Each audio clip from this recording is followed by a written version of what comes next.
And that's why Einstein tried to beat the Big Bang mathematically. And he introduced a fudge factor to try and prove that the Big Bang was not true. Because Einstein understood, if the Big Bang is true, my pantheism, which means everything is God, is wrong. There's a creator. Hi there, welcome to Religious Insight, and on this video, Cliffe debates an atheist on the existence of God. Was he able to prove that God exists in this video? Let's find out the truth on this video. First thing is that born and raised, I'm an atheist. Yep. Like, I have never had faith in a higher power during my life. Right? I do not have faith in the Bible as a source. What proof do you have outside of that? Good. The first piece of evidence, not proof, but the first piece of evidence that points me to God is order and design do not come out of chaos by chance. Right. Order and design point to some type of intelligent mind. Biology student myself. Yes. I'm a firm believer in kind of principles of evolution. Good. That kind of thing. Let me just hop quickly on though. Yeah. Where is the creative mechanism in evolution? Because I believe in evolution as a process, but where is the creative mechanism in evolution? I don't think I fully understand the question, but How do you get something from nothing in evolution? the thing is that it didn't come from nothing. I forgot the exact title of the experiment, but there is this idea that the primordial soup, right? Yeah. The oceans of a primordial Earth. Right. Sir, I think we can bring this one to a conclusion fairly quickly. I am convinced that before the Big Bang, there was nothing. Right. Okay, and that's what Einstein acknowledged. And that's why Einstein tried to beat the Big Bang mathematically. And he introduced a fudge factor to try and prove that the Big Bang was not true. Because Einstein understood, if the Big Bang is true, my pantheism, which means everything is God, is wrong. There's a creator. Because everything that has a beginning has a cause. The universe has a beginning, therefore the universe has a cause. And it's far more reasonable to believe in the beginning an intelligent mind caused it than to believe nothing caused it. Right. And that's philosophically unacceptable. Bang! What caused that? Nothing. That is stupidity. Rank stupidity. Everything that has a beginning has a cause. The universe has a beginning, therefore the universe has a cause. What is the best answer to the question, who caused the universe? In that case, it would be God, right? Yeah, God is the most reasonable explanation. Then, what is our explanation for the beginning of God? Great question. It is idolatry to think God has a beginning. Because the God who has revealed himself through Jesus Christ has revealed himself as eternal. So when I begin to say, well, who created God? It means I don't understand who God has revealed himself to be. Nobody created God because God does not have a beginning. Remember, I didn't say everything has a cause. I said everything that has a beginning has a cause. God is eternal, so God does not have a cause. Does that make sense? Yeah, and in that case, that's kind of my view for, well, existence itself without a creator. Because God does not have a cause, Right. and, well, we exist, so how is it so much more to believe that existence itself does not have a cause? Because existence cannot come out of non-existence. But God can. No, God doesn't come out of anything. See, there's nothing before God that God comes out of, because God is eternal. No beginning, no end. But everything that has a beginning, like this guy and me, there's got to be a cause for him and me, because we definitely have a beginning. And we're getting a little older, so we're not going to be around a lot longer, okay? But we have a beginning, which means there's got to be a cause for this dude and for this dude. Make sense? Of course. Good. Well, I thank you for that, okay? All right, now quickly, let's just go through some other pieces of evidence of why we believe God exists. Of course. Moral absolutes. I'm convinced to the root of my being that if this guy pulls out a knife and sticks it in your body, Right. that is absolutely wrong, because this man is violating your value. Of course. Now, the only way you can have value is if someone created you. Because if nobody created you, you just happened by accident. Which means any value you have is either you gave it to yourself, or I gave it to you and some powerful people, or your culture did. Right. Right? And- But I would argue that it's still relative. The reason I'm convinced that if he sticks a knife into you, it's evil, is because you have innate value that comes from your Creator, who created you for a purpose and who really loves you. Third one is moral absolutes, objective morals pointing to some type of Creator.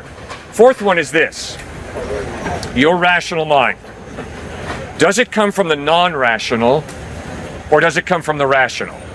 An atheist is someone who says, my rational mind comes from the non-rational.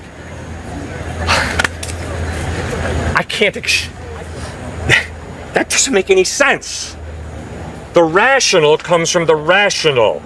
The rational does not come from the irrational, which is why, not that I've proven God, but it's evidence that it's more reasonable to say we come from God, not that we come from the non-rational. Okay. Does that make sense? Yeah, I believe so. Define the rational and the non-rational. I don't think I understand where we come from. All right. You have the ability, and hopefully I have the ability, to think rationally. All right? That is why, if I make a rational mistake, you're going to look me in the face and say, Cliffe, that makes no sense. Right. That's irrational. Okay, my ability to think rationally comes from rational being. It doesn't come from this. This has no ability to rationalize. Neither does that tree. Of course. But you and I do. So is it more reasonable to think that our ability to reason comes from a rational being, God, or is it more reasonable to believe that our rational talent comes from the non-rational, just from matter and energy? This is difficult for me because I just see us on different wavelengths, honestly. Like, we do believe different things. Apparently. Yes, we believe different things. And You'll be next. just for these pieces of evidence, I see these coming from not a higher power, but from necessity. From, Necessity. or what does that mean? Because, say, coming from my point of view, every piece of a human comes from a piece of it. Like, every piece of a human is part of necessity and gives someone more chance of survival. So, say our morality. I see you didn't like that. Say morality. If he were to stab me, say we're part of the same tribe, Yeah. ancient human. Yeah. If he were to stab me while we were out, say, gathering berries, he can't. The tribe has lost a member. Yeah. We can't have as many berries now, and he can't carry back as much food. Perhaps now, even then, my parents are going to be mad at him, and the tribe breaks apart. That equals less survival and less humans. Maybe. Does rape help the human experiment continue? No. Yes, it does. Rape can produce babies. Yes, but Survival of the fittest. Why should I not steal his backpack? If survival of the fittest is true, why should I not steal his backpack? well, the thing is that you're part of the same tribe. So what? We're part of the same society. That doesn't benefit anybody. If you are of different tribes, that isn't necessarily immoral, at least in the human perspective. No. If what you say is true, then if I want to be part of a gang, and the gang says, in order to be part of our tribe, our gang, you got to go out and murder. Does that make me going out and murder good? No, Thank you. because that's unnecessary murder of people in the same city, the same tribe. No. I want to be part of a gang, which is a tribe, a family. And in order to be part of a gang, they're telling me I got to go out and murder. My desire to be part of a tribe, the tribe defining good and evil. Is that really objective morality? Does that really make it good because the tribe says it's good? No. Thank you. Which is why you and I need to acknowledge God exists, because God's character, which is just, defines murder as being wrong. I don't care what gang or what tribe or what nation, be it Nazi Germany or whatever, says it's good. Does that make sense? Yeah, of course. Okay, good. So I need to move on to another person, but I cannot thank you enough for your respectful thinking, and I appreciate it a lot. Alright, welcome back guys. I believe this video was very educating and you learned a lot. Let us know what you were able to learn in the comment section, and also we would love to know your views about this video in the comment section. And if you're yet to subscribe to the channel, please do so. Hit the notification button to be notified each time we post new and amazing videos like this.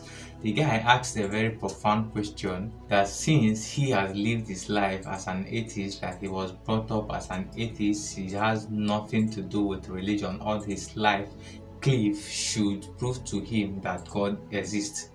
But the truth of the matter is that you cannot prove anything.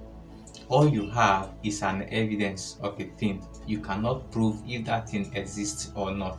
The only thing you have is the evidence that that thing exists. You may say it is not true. The truth is that what proof do you have that you're watching this video right now? You don't have any proof. In 10 years time, you don't have any proof that you're watching this video right now. All you have that you watch this video is an evidence. And the evidence is that when you like this video, in a 10 years time, you come back, there is an evidence that you have watched this video. When you comment in 10 years time, there is an evidence that you watch this video. That is all you have. You don't have any, or maybe your watch history can also do justice to it. That is the only evidence that you have watched this video, because you cannot prove anything. So the evidence that God exists is all around you. There are so many instances that point back to God, of how things were created and how God exists. And also he brought the issue of evolution, that evolution taught that humans came out of the evolution and creation came from chaos, and the Big Bang theory, that everything came out of nothing. If everything, as he said, came out of nothing, then who created nothing? Because this theory also proved that things created have to come out of something, and that something in this theory is nothing. So who created nothing? I believe that was one of the questions Cliffe should have asked this young man. And the issue of evolution of human coming from apes, everything reproduces after its own kind. Even till today, apes and other gorillas and the rest, they produce after their own kind. Humans produce after their own kinds. If humans came out of gorilla, that system would have still been in place today. That evolution process would have still been in place till today. So why are all these animals reproducing after their own kinds? These are questions that these atheist guys who study the Bang theories and the evolution theory needs to ask their teachers, needs to ask their lecturers.